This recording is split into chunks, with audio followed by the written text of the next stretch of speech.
Programming on 90.7 WKGC and the Commodore Sports Network is sponsored by Sweet Bay. Sweet Bay is a bayfront village in Panama City that features parks, walking trails to the water, a future town center, and more. A community connected at the water's edge, Sweet Bay. More information about Sweet Bay online at sweetbayfl.com or 844-35-SWEET. This is Coach's Corner. Welcome, Commodore fans, to Coach's Corner, a production of Gulf Coast State College and the digital media program here. Want to thank the folks at Sweet Bay for sponsoring Coach's Corner. So today, Coach Scovel and I will talk about Lady Commodore Basketball, 5-0 overall, still ranked number 1 in the state coaches poll, ranked number 1 in the NJCAA poll.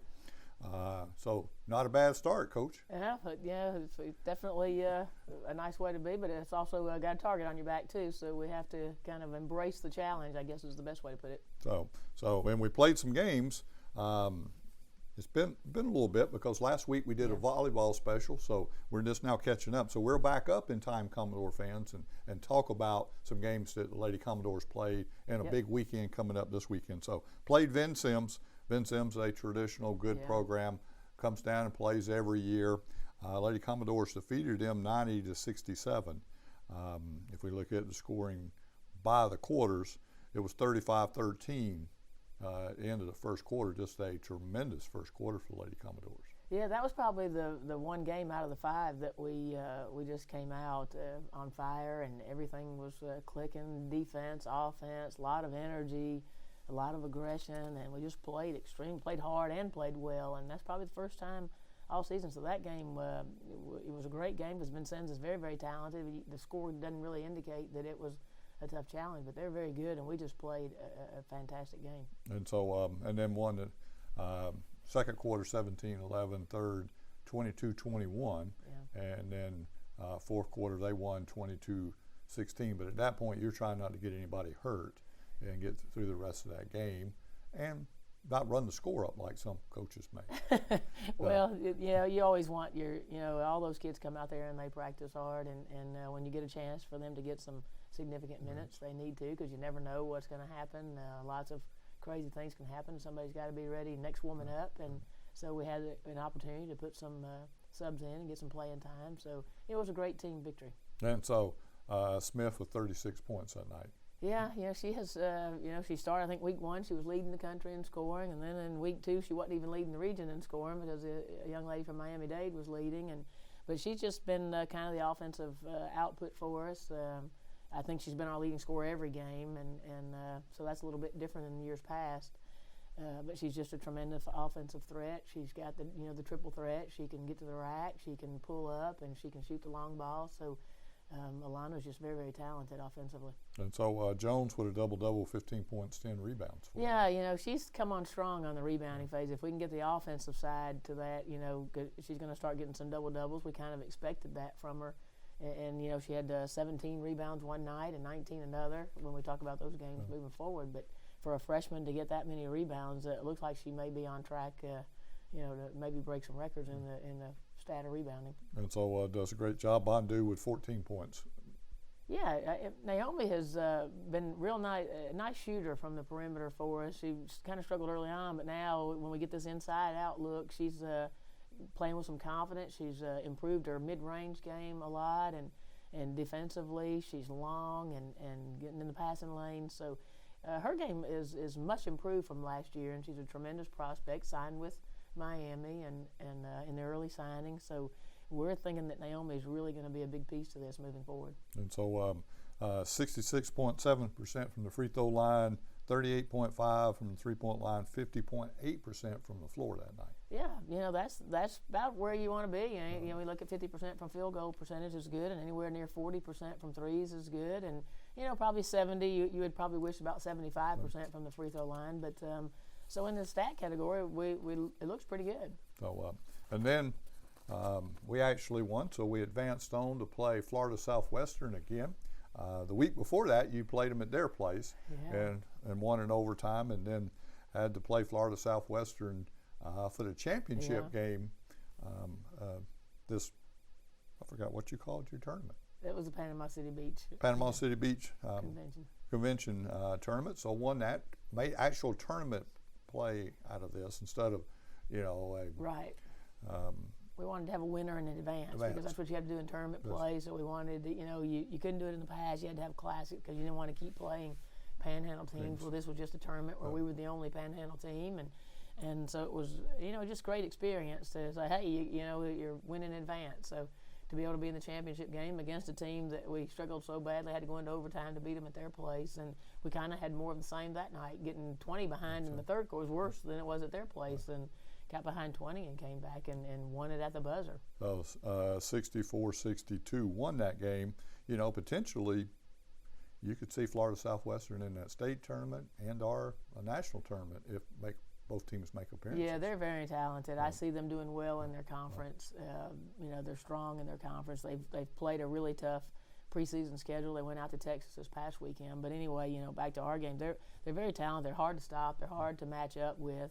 With us having Deja, not in the mix at this point, the matchups are a little bit tough defensively, and we've just those are probably two of the games where we just refused to lose. It looked like things were bad, and we just kind of refused to lose. We made plays and made defensive stops and put some pressure on them, and we just came out with wins that we're very, very thankful for. So first quarter 13-9, they were up. Second quarter they scored 19, we scored 11. And then third quarter we scored 21-20. And then the fourth quarter, the Lady Commodores played is probably as good a quarter as I've seen them play this year. Scored 23-10. Yeah.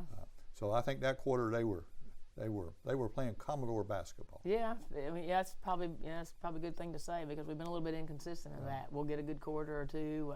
The Vincennes game I thought was a pretty solid output from start to finish, but we've been inconsistent. We've had, to have 9 points in a quarter, that's not too much Commodore basketball, or not that to my liking anyway. But we were thankful that it was 13-9. As bad as we played, we were only down, 2 possessions really, and then we got down way worse in the third and fourth quarter and came back, and to win that one, LeBou Injustice made a shot, with 17 seconds left or 3. I can't remember what the time was on that one, but. Just hit that shot, to leave her open and for her to be a freshman and international player to come in and kind of hit the game-winning shot at the end of the game was pretty special. So, because she ended up with the ball on that left elbow, and nobody was within 3 feet of her. Well, they covered everybody up. They did. They made the right strategy. They covered Alana up and Naomi. They said, "Here, you're going to win it," and she did. And again, it wasn't 17 seconds. I think it was 3.2 or 2.9. It was a handful of seconds. It wasn't much. It was right at the buzzer, basically. And for her to hit that shot was, we work on that stuff every day. Those shots and to be able to do it in that pressure-filled situation was great for her. So, and you got to give them credit. They saw her open and got her the ball. When they absolutely. was able to finish. Because like you said, they took everybody else away and a big-time shot. Absolutely. Because I thought, well, we're fixing to go to overtime again. And then Lady Commodores, 76.2% free throw line, shot much better from the free throw line. Struggled from the three-point line 20% for the night. Yeah. But now, some of that is because of the defensive heat for Florida Southwestern. Yeah, they're pretty good. They can turn it up. Absolutely. They're a great team. 36.1% from the floor for the night. So, yep. But, a win's a win. We move on, and that one was behind us. So, a tremendous game then. If you didn't see that game or listen to that game, you missed a game. Yeah, that's true. It was definitely fun field, and we were just thankful again that we managed to pull off a win. We're trying to stay in this, at least in the top 5 in these rankings. As long as you can hold number 1, it may be beneficial down the stretch. If you need an at-large bid or however that thing plays out, you need to stay on top of the ranking as long as possible. So played L.B. Wallace on Tuesday. Won 74-40. If we go down, Smith with 26 points. Good outing. Jones with another double-double, like you said. 14 points, 18 rebounds. Yeah, it was a great night. That's where she's starting to shine on rebounding, and hopefully she can continue to do that because in conference play, we're certainly going to, if she doesn't get 17 or 18, we might not win. So Bondu with 18 points for the Lady Commodores that night, too. Yeah. So 70%, 70.8% from the free throw line, 25% from the three-point line, and 36.8% from the floor. Played a lot of Commodores, a lot of minutes. Got a lot of minutes. We were a little bit sloppy in that game.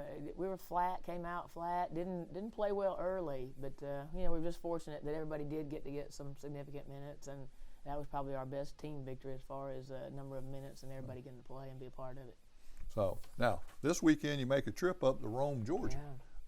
And Lady Commodore's going to leave on Thanksgiving Day. We'll leave Thanksgiving Day. We're going to eat our Thanksgiving dinner on Wednesday and hopefully run a little bit of it off on Thanksgiving morning practice at Gulf Coast, and then we'll eat some leftovers before we go because there's not too many places open. The last time we traveled Thanksgiving Day, I think we ended up eating at Walmart, going and getting stuff out of their deli. So we'll eat some leftovers that day and then leave and travel Thanksgiving Day to get ready to play two really good teams in Walter State and Georgia Highlands. Walter State 5-2 overall. What do you expect from them, Coach? Well, some of the same. They're just so well coached and so well disciplined. They've always got some nice size in the post, and they like to feed to the high-low. And then they've always got quick guards.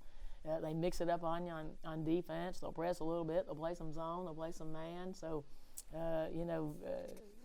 Coach Craigle is going to do a great job. He always has. He's been coaching for forever. I think the only person who coached longer than him is Coach Hicks, and so they're always tough to beat. And play Georgia Highlands the next day. Yeah. We saw them play here.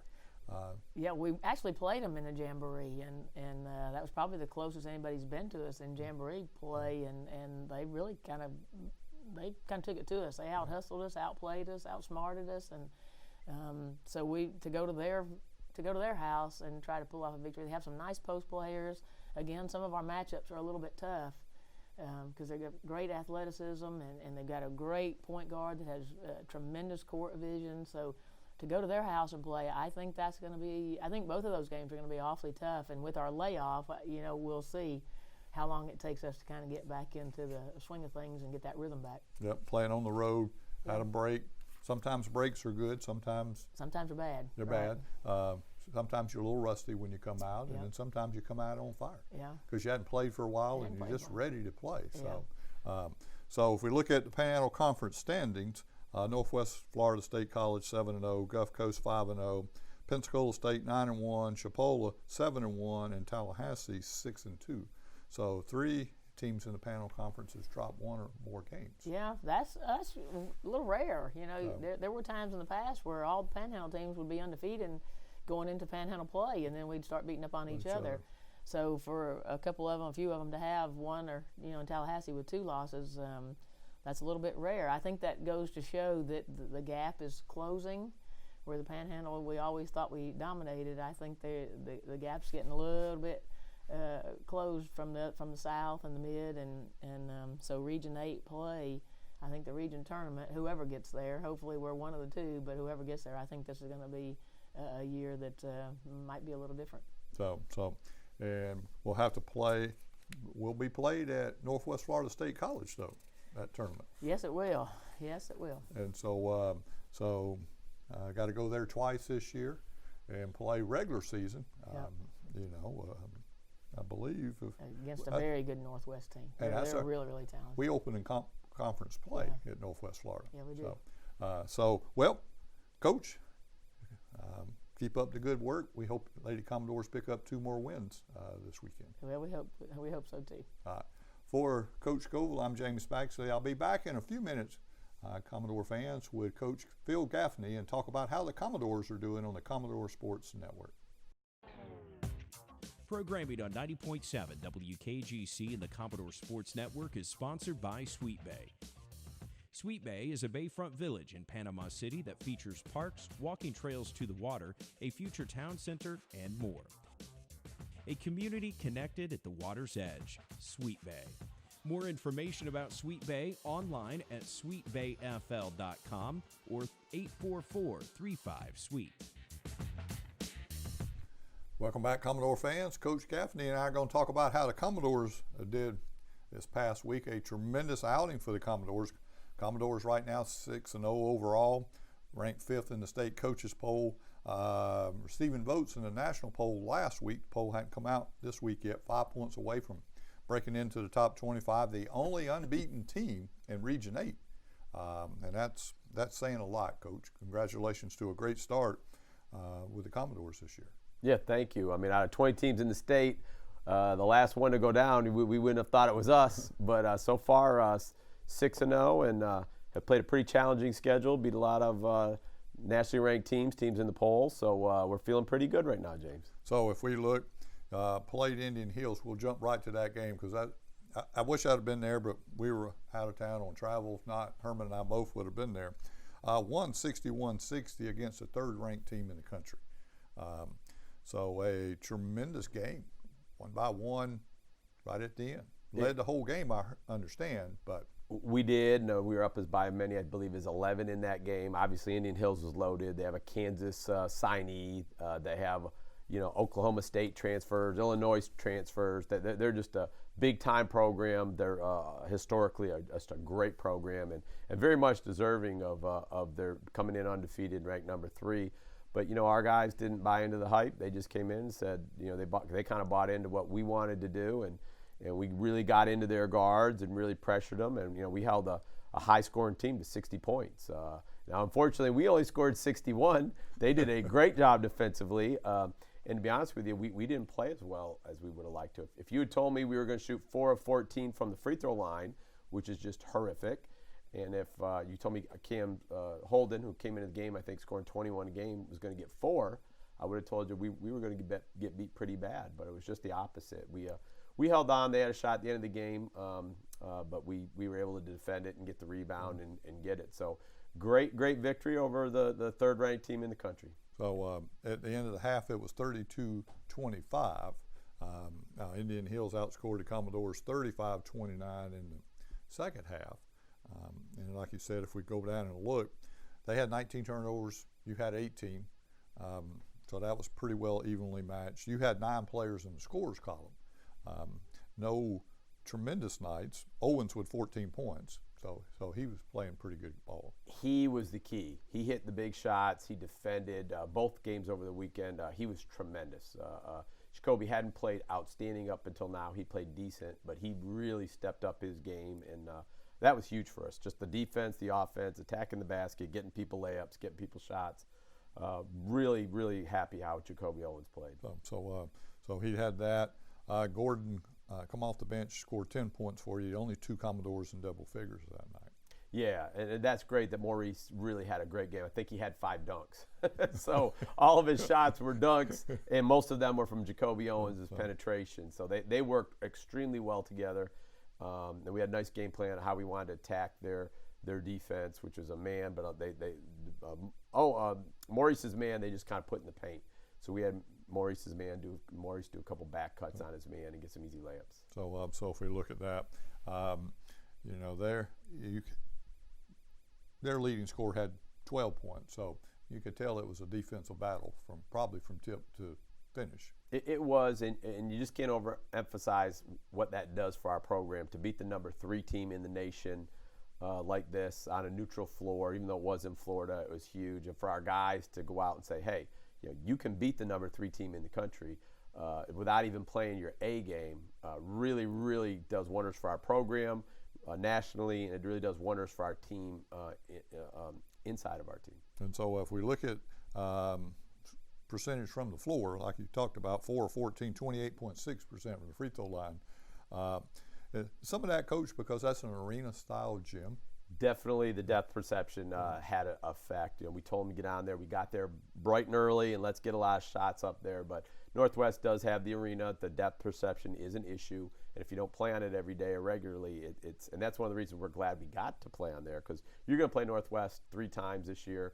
And when you go there, you want to be able to do a good job. And then when you go to Hutchinson, Kansas, if we're lucky enough to go to the national tournament, which is our goal, it's the same thing. It's an arena. You got to play. You got to learn to deal with the depth perception. 30.4% from three-point line and 41% from the floor for shooting for the night. Beat the third-ranked team in the country. Before that, you beat the 15th-ranked team in the country. Daytona State was at the time Commodores played them, defeated them. The next night, you get to play East Mississippi, a national contender every year, a solid program. won 77-59, won both halves of scoring. They were 6-0 coming into the weekend, and they had blown out some people, some very good teams. So I was trying to tell our guys, you just beat the number 3 team in the country. You have to be ready to play this team. This team is not a bad team. It's a very, very good team. And fortunately for us, unfortunately, we came out in the first half and we were very, very flat. Give credit to East Mississippi, great defensive team, and they forced into 14 turnovers the first half. I mean, an absolute disaster. But we held on, and then the second half we came out and played our game and we really wore them out. And then we got up, I think, as high as 24 maybe in the second half, and then coasted to the victory. So we did have the hangover that happens when you beat a good team, and we had the hangover, and we told them to watch out for it. But what a great job our guys did second half, pushing the basketball, attacking, and then again we held them to 59 points, which is just outstanding against a team that's that good offensively that's scoring that many points a game. And so, like you said, you had that big win the night before, and Commodore fans may not be aware, it's hard to follow that kind of performance immediately the next day. So to come out, second half outscored them 44-29, so you could see that they did step up their game in the second half and played good second half ball.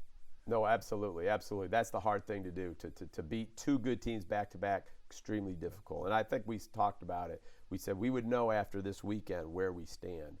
Can we be a national caliber team? And the answer is resounding, absolutely. We definitely can be a national caliber team and maybe even a national contending team, but we still have to build on everything we've done. We can't be too happy with everybody patting us on the back, James. And that's going to happen this week. Well, in that case, Godwin with 16 points led all Commodore scoring. Good outing for him. Seems like whoever's leading scorer are changing night to night, which is a good thing for the Commodores because they can't take away one player and take your offense down. No, and that's really what it's about. This is a team game. We don't want to just have one guy be our leading scorer, and we've played 6 games. We've had 4 different leading scorers. So I think that shows that we're not one-dimensional, whether Grant Howard was our leading scorer the first game or Cam Holden came in the next 2 or KK Godwin or Jacoby Owens. I mean, every night it could be a different guy to step up. Owens with 15 points, so he's pretty consistently getting his averages. Great weekend this weekend. He really stepped up his game. Couldn't have done it without him. And so Holden with a double-double, 11 points, 10 rebounds. So a nice rebounding effort from Holden. Very much so. And teams are keying on him offensively because he is our best offensive threat. So now those other guys are getting a lot of great opportunities to show what they can do, and they certainly stepped up and did it. And so in this case, 9 players in the scores column again. Now, much better from the free throw line, 75% for the night. 36.8 from three-point line and 49.1% from the floor. All pretty good, respectable percentages. Yeah, that second half was the key. We really played great in the second half. And KK Godwin was our best player in the preseason, hasn't played well yet, and then he was just outstanding in that game. So now, let's see. This week we play LB Wallace tomorrow night, Tuesday. That's a week from Tuesday. Oh, that's right. We have Monroeville, Coastal Alabama. Coastal Alabama. So we played them once, so we're going to play them again. Play them again. Their coach does not back off of playing any good team. They played 9 games against the Panhandle. So play them, and then we go into Thanksgiving and get a little break, and then we come back with LB Wallace going on the road the Tuesday after Thanksgiving. But we'll be at home tomorrow night in the Billy Harrison Fieldhouse on Tuesday, November 26th to play Coastal Alabama. We'll play at 7:30. So come out and watch the Commodores play them. We have a few minutes, Coach. Let's talk about the conference right now. We've already talked about Commodore's only one undefeated at this point. Chipola 7-1, Northwest Florida 7-1, Tallahassee 7-1, and Pensacola State 6-1. So all those teams have dropped some teams here. So that's kind of unusual for the conference because usually most, if not all, sometimes are unbeaten all the way up till conference play. It is, and it's strange because Chipola is just loaded with talent, and they happen to lose out in Arkansas to a D2 team. But Chipola is just a great team. And Tallahassee was up 18 with 4 to go and lost to my old team, Georgia Highlands, on Saturday, which was shocking because Tallahassee's got a great team as well. And Northwest lost earlier to Palm Beach State, and not a great loss for them, but they came back and played outstanding this weekend. So you could see that Northwest is getting better. That the coach is doing a good job with them. And Pensacola did drop a game early. So everybody in the whole state's lost. We're the only one undefeated, and our guys know that, and they just got to come out every night and play hard and keep it going, and we can stay number one. And so just got from the folks in the control room, state coaches poll out, Commodores ranked number 1. Wow, that's shocking. That is that surprises me a lot, but boy, that's very nice to hear that. Well, if you look at that, in there, with your quality of work, I know sometimes folks vote because they're going to vote this way no matter what, but if you really look at the quality of work, Commodores haven't backed into that 6-0 record. They have played some quality teams thus far. The coaches poll before the new one had Florida Southwestern ranked 1, Chipola 2, Tallahassee 3, Polk State 4, and Gulf Coast 5. But as we talked about, Tallahassee and Chipola both dropped games. All of them did. All of them. Florida Southwestern did too, and so did Polk. Everybody lost. So in that case, you had to slide to the top theoretically. Well, because nobody else in the poll has an unbeaten record. But that they don't always vote that way. So I'm very pleased that the coaches voted like that.